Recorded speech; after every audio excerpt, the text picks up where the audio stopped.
Praise the Lord! Shalom, shalom! God bless po sa magandang araw na ito. At isa na naman po ang ating tatalakayin patungkol po sa deliverance. So ako po ang inyong lingkod, Pastor Mon Ong ng Church of Deliverance Ministry, located po sa Magdalena, Laguna.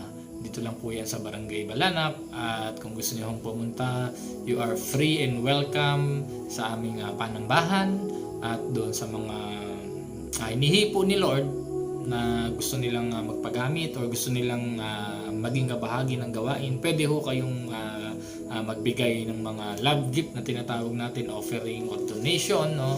Pero kami po ay hindi ho kami sa pilitan ng hihingi. Kami po ay hinahayaan lang namin ang tao kung merong magkusa at kung meron pong hihipuin si Lord para tumulong, dahil tayo po ay nagpe-pray po na makapagpatayo po ng isang gawain ng Diyos. Dahil sa ngayon po ang ating church po na ating pinaggaganapan ay maliit lamang po, no? So ang ating prayer pa rin palagi ay tayo ay magkaroon ng talagang panambahan na yung talagang kayang mag-acquire ng maraming tao, no? So ngayon po mga kapatid, ngayong umaga pag-aralan po natin ang patungkol po sa katangian ng mga demon spirit, no?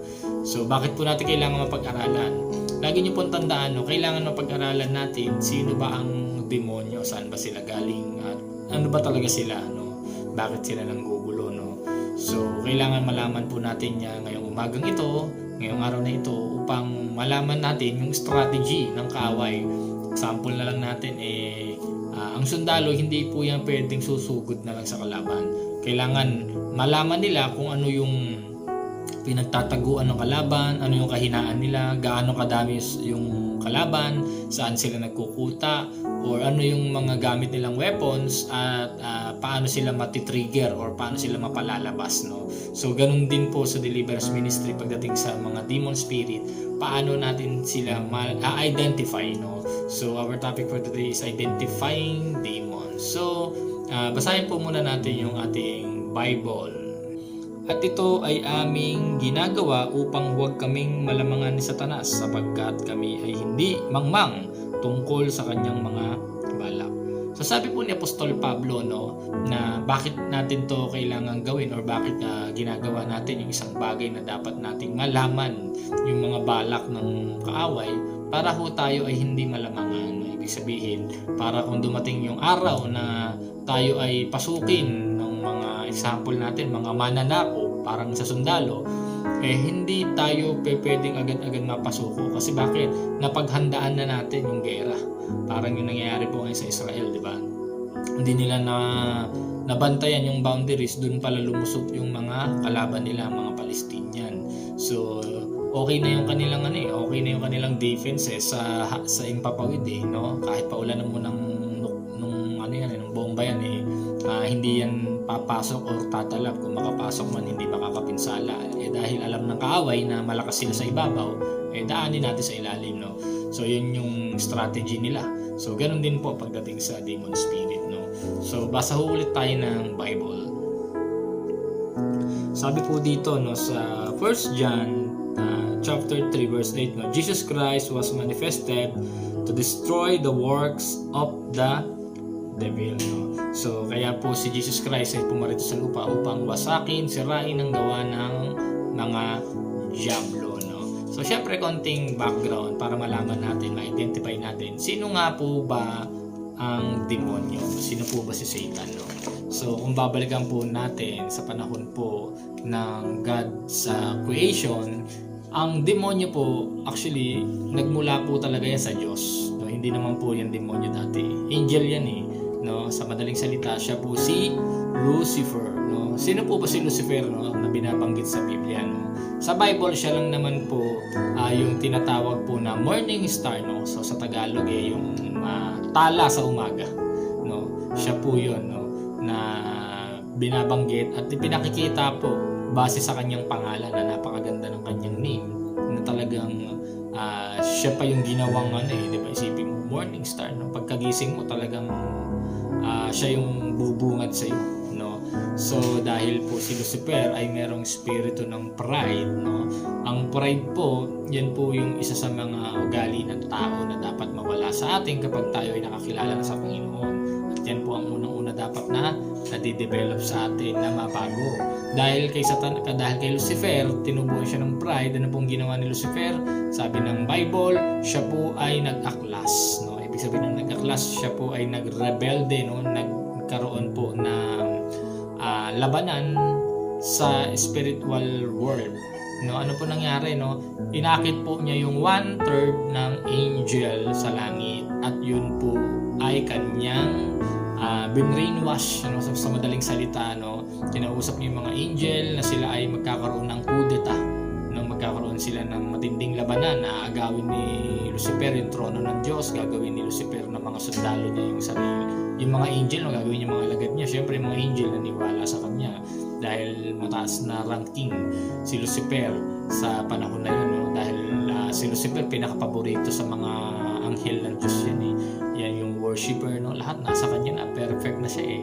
Amen. So dahil po doon sa pagiging pride, no, siguro na masyado na sobrahan yung palagay niya, yung kanyang pagkakagawa sa kanya ng Diyos, na sobrahan dahil nakita niya okay siya, perfect siya, lagi siyang hinahanap ng Diyos, nasobrahan na ako na kaya mamuno, no? Yun ang pumasok sa isip ni Lucifer, na ako na kaya ang aakyat sa trono ng Diyos, no? Hihigitan ko ang Diyos, no? So nakakalungkot kapag gano'n ang isipan natin, huwag ka nang mag-asam na ikaw ay magtatagumpay, no? Merong Diyos na nakatingin sa atin at merong sumusubaybay na hindi papayag si Lord na gano'n yung ating maging attitude, no? Kaya mahalaga po maging humble lang tayo. So dahil po si Lucifer ay hinulog sa lupa, no? Ano nangyari, no? Naging falling angels na po siya, no? So yun po yung kapalit ng pangalan niyang morning star na naging falling star, no? So ang tala, no? Ang tala sa gabi, no, yung nalaglag, no? So si Lucifer ay naging Satan, kaaway ng Diyos, no? Yun na po yung meaning ng kanyang pangalan, no? So dito pag-aaralan natin, mga kapatid, nung siya'y hinulog, syempre kasama niya yung mga angels, no, na nilaglag din ng Diyos. Syempre tayo po ay makibukas ng Bible. Kinaladkad ng kanyang buntot ang ikatlong bahagi ng mga bituin sa langit, at inihagis ang mga ito sa lupa, at tumayo ang dragon sa harapan ng babae na malapit ng manganak upang lamunin ang anak ng babae pagkapanganak niya. So dito po makikita po natin, no, na binanggit na mismong 1/3, no, ng angel yung kanyang kinaladkad. So ito po ay nakasulat po sa Bible. Basahin po natin yung Isaiah 14 verse 12 hanggang verse 14. Verse 12, ano't nahulog ka mula sa langit, o tala sa umaga, anak ng umaga, paanong ikaw ay lumagpak sa lupa? Ikaw na siyang nagpabagsak sa mga bansa. Sinabi mo sa iyong puso, ako'y aakyat sa langit at sa itaas ng mga bituin ng Diyos. Aking itatatag ang aking trono sa itaas. Ako'y uupo sa bundok na pinagtitipunan sa malayong hilaga. Ako'y aakyat sa itaas ng mga kaitaas-taasan ng mga ulap. Gagawin ko ang aking sarili na gaya ng kataas-taasan. So dito po makikita natin, mga kapatid, no, na mismong galing po sa bibig ni Lucifer na yung kanyang mga pangarap, no, sobrang taas. Gusto niya higita ng Diyos, no. At nakita naman din natin sa Bible yung pangalan niya, di ba? Tala sa umaga. So tingnan pa natin sa ibang aklat. Sabi po ng Ezekiel chapter 28 ng verse 11 hanggang 17, simulan po nating basahin dito, no, sa 13. Ikaw ay nasa Eden na halamanan ng Diyos.